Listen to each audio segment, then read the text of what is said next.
Gotta hand it to the actors who decide that the only way to really make the movie feel as authentic as possible is by getting their hands dirty, instead of letting the stunt double do all the hard work. Most blockbuster films let their A-list actors sit out the action while the stunt team take care of the rest, but not these actors. Instead, they opted to learn all the choreography, do all the training, and overcome some pretty intense fears in order to ensure that they were in as much of the movie as possible. These actors are made of brass for deciding to take on the stunt work themselves, and for that, we have to salute them. But before we start, why not hit those like and subscribe buttons to stay up to date with everything Screen Rant. But first, can you guess the movie based on these emojis? Stay tuned for the answer. Jason Statham. Jason Statham is no stranger to action and danger, being in peak physical shape. He was, after all, an Olympic diver and knows a thing or two about training. When he was done with diving and modeling, Statham took up acting, but it took a few movies before audiences got to see his crazy fight skills in the Transporter films. Fast forward, and Statham has become a household name in the action genre for his charm and his daring fight scenes, which he all does himself. In The Expendables 3, though, things almost proved fatal. Statham was driving a truck for a shot by the water when the brakes cut and he went diving straight in. Thankfully, this man of action kept calm and was able to surface without so much as a scratch, allowing him to continue working without much delay. He then proceeded to take names and kick all kinds of butt when he joined the Fast and Furious franchise. In a daring prison escape scene in The Fate of the Furious, 2017 smash hit that dethroned Force Awakens, Statham can be seen flipping around in some impressive displays of parkour and nailing some really athletic fight scenes, which got even more special treatment toward the end of the movie in a climactic and rather hysterical fight scene aboard an airplane. With word of a spin-off movie with Dwayne Johnson and Jason Statham circulating the rumor mill, here's hoping these two get to deliver even more crazy action in the future.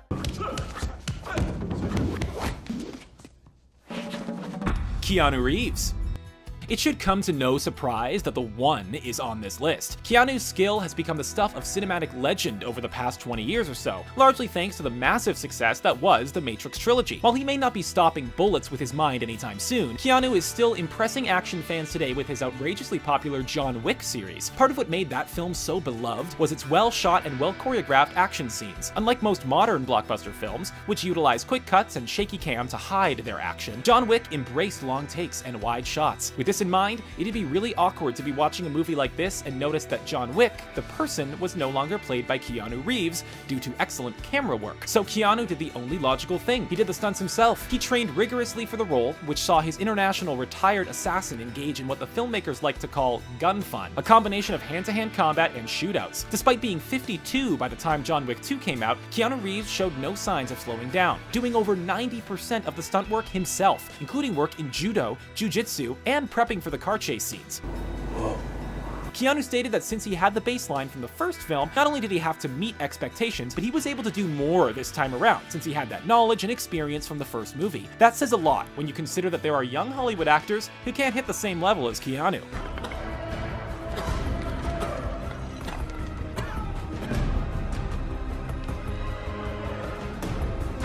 Angelina Jolie. I wouldn't suggest getting into a scrap with Angelina Jolie. After all the experience she's gained in her action scenes, she's proven to be quite capable. She started making the rounds in the action genre when she did Mr. and Mrs. Smith, which was directed by Doug Liman, the man responsible for giving us the hit Edge of Tomorrow. But Jolie took the action to a whole different level when it came to the film Salt. She may have done most of the stunt work on Mr. and Mrs. Smith, but on Salt, Jolie actually did 100% of the stunts herself. So every death-defying moment you see in the film, bear in mind that Jolie decided to do the stunt herself for the betterment of the movie. While it may not be as action-heavy as Salt, she also did her own stunt work on Disney's Maleficent. During the production, a stunt required her character to be suspended via wirework and be launched into the air at rapid speeds. Jolie, being no stranger to the fine art of stunt work, strapped into the harness and did the shot. It takes a certain amount of courage and brass in order to do your own stunts, and we wish we had the same skills as Jolie. Here's hoping we haven't seen the last of her crazy stunt work on the big screen.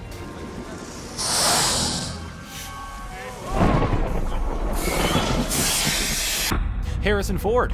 When it comes to classic and iconic characters, Harrison Ford has two under his belt. The man is responsible for bringing both Indiana Jones and Han Solo to life, after all. No small feat. He may have had the acting chops and charm to make them as beloved as they are today, but Ford's aptitude for stunt work was another reason why Indiana Jones was such a success. The production team had legendary stunt double Vic Armstrong in place for Ford during the production of the Indiana Jones series, but the stuntman quickly found himself feeling less involved. That's because Ford ended up scoffing at the idea of letting someone else do his scenes and jumped straight into the action. Armstrong would later state state that he had to convince Ford to let him do some of the work or else he'd be out of the job. Armstrong stated that Ford being dragged behind the truck in Raiders was probably the most dangerous stunt Ford did, with Armstrong being one of the Germans in the truck just in case. It wasn't all Indiana either. When the actor returned for The Force Awakens, J.J. Abrams stated that the scoundrel was actually the most active person on the set, after he broke his leg. I guess age is only a number. Here's hoping we'll see even more amazing stunts by Ford when Indiana Jones 5 hits theaters on July 10th, 2020.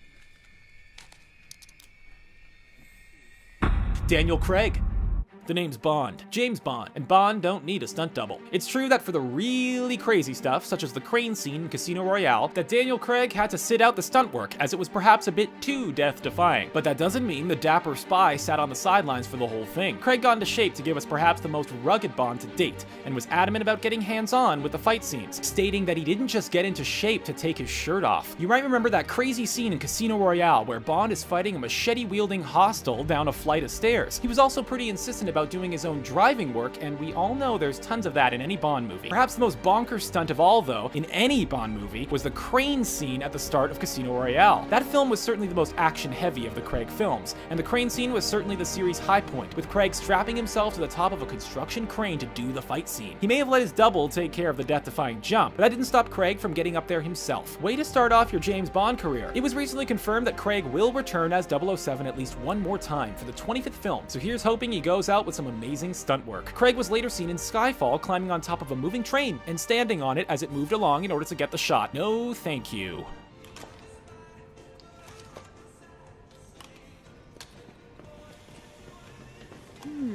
Made in Austria. Cameron Diaz. Now here's a name you might be surprised to see on this list. Diaz is most well known for her romantic comedies, often being the leading lady in a light and humoristic movie. But when you're acting along the likes of Tom Cruise in Night and Day, you gotta step up at some point, and that's exactly what Diaz did for the movie. Perhaps being next to Cruise brings out the action hero in you? Regardless, Diaz ended up doing all of her own stunt driving, refusing to let someone else do all the heavy work for her. Bear in mind that stunt driving is incredibly difficult and is nothing like driving your car down the highway, trying to make it to work because you're late. The cars have been customized and react differently. Plus, the maneuvers are not something most people get to do on the daily. When asked about the stunt work, Diaz said that eventually you end up trusting yourself to do the job. Diaz did end up with some injuries during the production for getting so hands-on with the movie. Those are just battle scars for a job well done. Can't expect to do all the heavy work and not finish without a few cuts and bruises. Night and Day came out in 2010, and Diaz has shied away from doing action scenes since. We're not sure why, but we wouldn't mind seeing her take a crack at it again in the future. Tom Cruise. While it may be Mission Impossible for most actors, crazy stunt work is almost Tom Cruise's middle name at this point. Seriously, the man just keeps defying expectations and getting crazier with his stunt work the older he gets. And we're not talking about doing crazier fight scenes, although there is plenty of that. Cruise really upped the ante when it came time to film the fourth Mission Impossible film, Ghost Protocol, which took his character all over the world, from Russia, India, and Dubai. It was in the Sandy City that Cruise decided that he didn't need a stunt double and that he'd climb the world's tallest building, the Burj Khalifa, on his own. Sure, there were cables and harnesses keeping the actor safe, but it's still on a whole different level of stunt work. This is something a stunt double could have easily done, or the production would have taken to a set, but Cruise was adamant about doing the stunt for real. He decided one crazy stunt wasn't enough though, and by the time the Rogue Nation came out, Cruise started the movie with a bang by hanging off the side of a plane in the process of taking off with only a safety harness, making sure he didn't go flying through the air. With all this in mind, we can't wait to see what Cruise will do when Mission Impossible 6 hits theaters in 2018.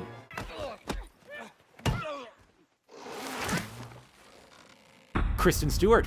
Kristen Stewart may be dabbling in indie movies these days, including working with Woody Allen and co-starring in Billy Lynn's long Halftime Walk. But the Twilight star actually has quite a few stunts under her belt thanks to her early beginnings in the blockbuster genre. We know she did a bunch of her own stunts in Twilight, but those scenes weren't as demanding as those that were required in Snow White and the Huntsman. Not only did those scenes have epic battles and fight choreography that was on a whole different level, but Stewart actually had to get over her fear of a certain animal in order to do a stunt. See, Stewart had a fear of horses at the time of the 2012 fantasy reboot and was initially not down to do the scene, preferring that a stunt double take the reins, so to speak. She was eventually convinced to do the scene and states that you can see her discomfort in certain shots in the movie while on the horse. Furthermore, she had a few fight scenes in full armor and had to do a scene hanging upside down, which honestly sounds like it takes a lot out of you when you have to do it for a whole day. Stewart decided to get involved with the stunts herself, and it really shows, especially the horse work. Can you imagine seeing the charge at the film's concluding fight scene without seeing Stewart's face while riding the horse? It would have been cut very weirdly.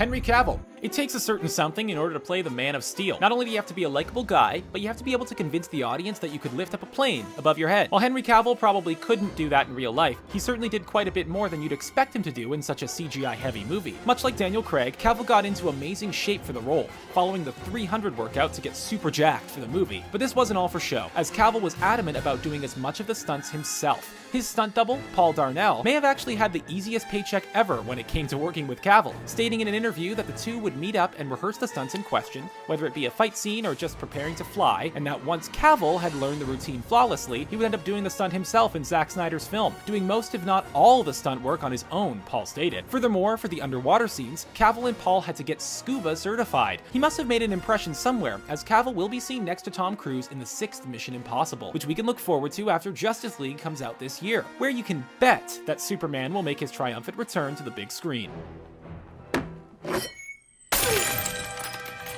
Colin Firth. This one may come as a big surprise to you. When you think Colin Firth, you generally think charming British actor who has been in a slew of romantic comedies over the years, including Love Actually and Bridget Jones's Diary. But he did a much-loved spy film back in 2014 called Kingsman, which was a solid tribute to the Bond movies of old that had a style all of its own. Guiding our hero Eggsy was Colin Firth's Harry Hart, a masterclass gentleman spy. According to Hart, the modern spies are actually just knights, and that a tailored suit is much like a set of armor. But Hart isn't just a teacher. When duty calls, he knows how to throw down, and in order to sell Harry's stylized fight scenes, Colin Firth actually decided to surprise everyone and do the stunts himself. All in all, he did around 80% of the stunts himself and was trained over 6 months by Jackie Chan's own stunt team, who visited at Firth's house for 3-hour sessions daily. By the time he was done, Firth was kicking all kinds of butt and taking names while he was at it. Plus, he got to look dapper in a suit while he was at it. Harry Hart became one of the more popular characters to emerge from cinema in the past few years, and fans are eagerly awaiting his return in the upcoming sequel, Kingsman: The Golden Circle. Rumors of his demise have indeed been exaggerated. There you have it, folks. Would you ever do your own stunts, or would you be more inclined to let someone else do it for you? Do you care that an actor decides to do his or her own stunts, or does it really change nothing for you? Whatever you think, let us know in the comment section below. Don't forget to like and subscribe to the channel for more awesome content like this on the daily. And the answer to our emoji trivia question is... thanks for playing!